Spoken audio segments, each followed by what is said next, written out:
In the last few years, I've rediscovered like all these phenomenal 1980s tunes that I'd really forgotten about.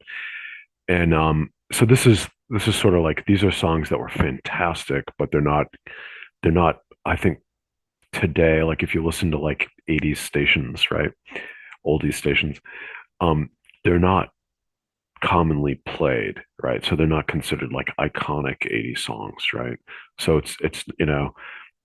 these songs aren't on the soundtrack for the Breakfast Club or Dirty Dancing or it's not Madonna or the Pet Shop Boys. Um, so or Aha, right? But I wanted to go through this list because if you lived in the 80s, it's going to ring some bells and remind you of these great songs. And if you didn't, but you like 80s music, it might inspire you to take a listen to some of these songs. So let me just go through this list. Number one, This Old Heart of Mine. That was a remake. Rod Stewart did it with um, Rich Isley. I think it was Ronnie Isley. I can't remember which one.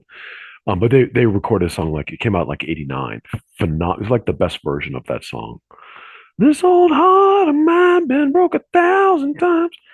Um, Waiting for a Star to Fall. So that was by a group called Boy Meets Girl, and they were like a couple, a songwriting couple. So they wrote songs for other people, and they wrote this song for Whitney Houston. She had recorded like one or two of their songs, and she did not option this one, so they recorded it themselves. It became a big hit.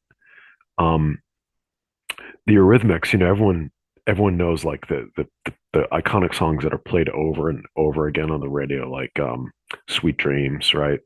But in my opinion, their best song was "Right by Your Side," just like this raunchy, all out, crazy song. And I don't know why it's not considered like one of their best. You know, in terms of the Clash, what do you hear? Like, should I stay or should I go? Right. But I think Train in Vain, if you know that song, it's absolutely the best song they did. It's a real rocker too.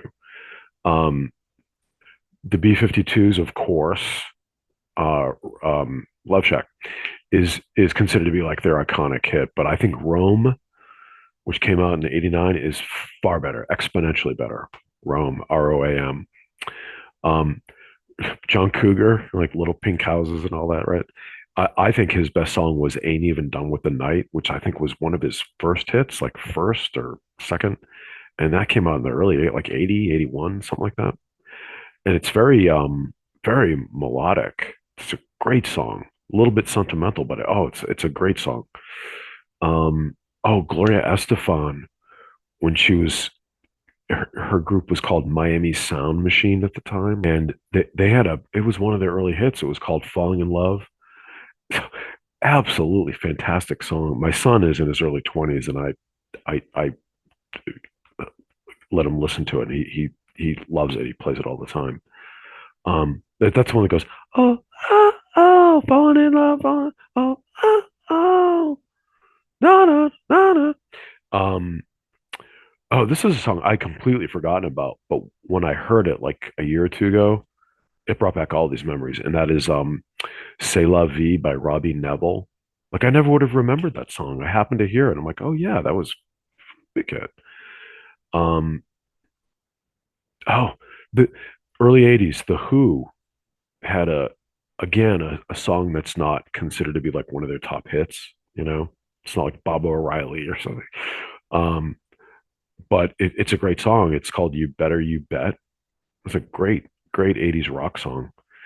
And then Pete Townsend from The Who came out with a solo album, and he produced several hits. One of which was "Rough Boys," which is just a real rocker, and then "Slit Skirts" and "Face to Face."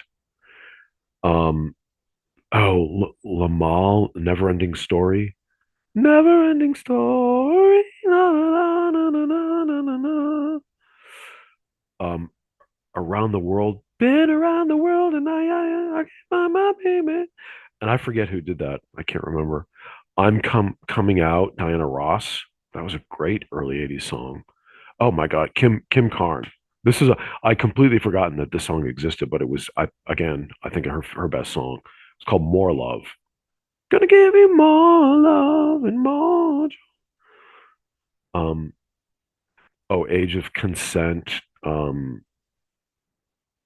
How's that go? Won't you please let me know? Dun, I'm not the kind that likes to tell you. That was a great song. Um, oh, I've Got You by Split Ends. That was a phenomenal song. I got you. Dun, dun, dun, dun. Oh, here's a the Four Tops when she was my girl. Beautiful R&B song. And what's the lead singer's name? Levi Stubbs. His voice in this song, it's as powerful as Bill Medley's. It's just a powerful voice. Um, oh, uh, Joe Walsh. He's known for his classic hits like Rocky Mountain Way. Um, but he had this hit in the '80s called "Life Evolution," which was a damn good song. The Pretenders, another example of this is a song that's not on the '80s playlist, but "Talk of the Town" I think was the best song they did, and I think the most rocking song too. This one I just discovered a couple weeks ago, and I remember it well now. It's called China by Red Rockers. They were based out of New Orleans, but everyone thought that they were British, part of the British um, new wave. But it's a great like new wave song. Um, Cutting Crew, they did that again, another example, right? They have their iconic hit is "I just died in your arms tonight," right? But they had another hit. It was called "I've Been in Love Before." Been in love before, been in love before. Phenomenal song. I think it's better than just "Died in Your Arms." Um, oh, Dolly Parton and oh God, what's his name? You know the guy. Islands in the Stream. Kenny Rogers. Yeah. Islands in the Stream. That was a great like country kind of crossover hit. Super, super song. And then the last one is that song. I think it's the same guy that was in Lamal, called Too Shy, Too Shy, Shy, Shy, Shiny Wine. So that is it. And if you have any comments or questions, please let me know.